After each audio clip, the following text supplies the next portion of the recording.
Number 6. Richard Ramirez. Richard Ramirez is a night stalker and maybe one of the most frightening serial killers of all time, not only due to the cruelty of his crimes, but also due to the fact that he projected an aura of what many perceive to be pure evil. He even accepts the fact that he is evil. Yes, I am evil. Not 100%, but I am evil. Ramirez, in a questioning attempt by Watkins, revealed glimpses of coiled rage and anger. I'll tell you what, I gave up on love and happiness a long time ago. Why? I don't care to explain that. Let the quote stand for itself. Ramirez is comparatively more relaxed during the interview. Ramirez's statements during his interview display the Night Stalker's obsession with Satanism, evil, and the occult. I believe in the evil in human nature. This is a wicked world, and in a wicked world, wicked people are born. Now, to the top 5 of the most disturbing interviews with serial killers list, we have Gary Ridgway. Gary Ridgway, aka the Green River Killer, was one of the most prolific of all American serial murderers, and perhaps one of the most unrepentant. Any of his interviews would make you take him for a normal person rather than the psychopath he was. He expressed to profiler Mary Ellen O'Toole how he would first gain the trust of his victims before killing them. Number 4. Otis Toole. I like to say, a whole city burned down. A statement that one would most likely hear from psychopaths in movies. This interview with Otis Toole is the stuff of nightmares. Toole's bursts of laughter and chilling smile makes one wonder if this man had any shred of humanity left in him. Additionally, there's the explicit nature of how Toole describes his past crimes and how he and his former associate and fellow killer, Henry Lee Lucas, seem to so easily dissociate from valuing human life. His pride in killing is evident in the following statement. Ain't nothing to it.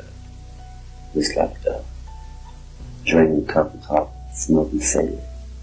Once you get into the habit, you do it more and more. Number 3. Issei Sagawa. Unlike the majority of other entries, this isn't technically a serial killer. However, this interview footage is far too disturbing not to make the list. History and dark deeds are detailed in the documentary, while Issei himself describes the premeditated shooting and devouring of his classmate Renee Hatterfield while she was living and studying in France. Obsessions are also detailed in the piece, as well as the legal loopholes that allowed the killer to escape prison. Number 2. Charles Manson. There has been a wealth of interview footage of Charles Manson released over the years, most of which reveal the mind of an unhinged person. Do you feel blame?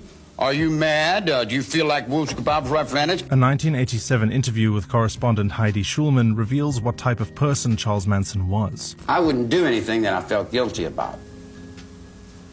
You don't feel guilty at all? There's no need to feel guilty. I haven't done anything I'm ashamed of. He even confessed that an urge to kill more would have helped to ease him off. Maybe I should have killed 400 or 500 people, then I would have felt better.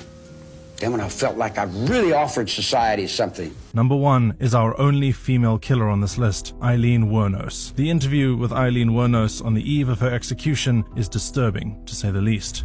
I'm okay. God is going to be there. Jesus Christ is going to be there. All the angels and everything. There are the crimes for which Wuornos was convicted, but there are also the stories Aileen tells about her treatment in prison. They had the intercom on in the room, and they kept lying that it wasn't on, and they were using sonic pressure on my head since 1997. Sonic pressure. And every time I was trying to write something, I think they had some kind of eye in the cell, I'm not sure, but every time I started writing something, it went up higher. Her accusations of sonic torment and food tampering speak to her paranoia and mental state during this time. All other comments she passed in the room that day made a show of her apathy towards whatever the society had in common for keeping safe. These are the most disturbing interviews we've seen so far. Who knows? Maybe there's another killer out there, dreaming of a day they'll be casually boasting about their murder exploits.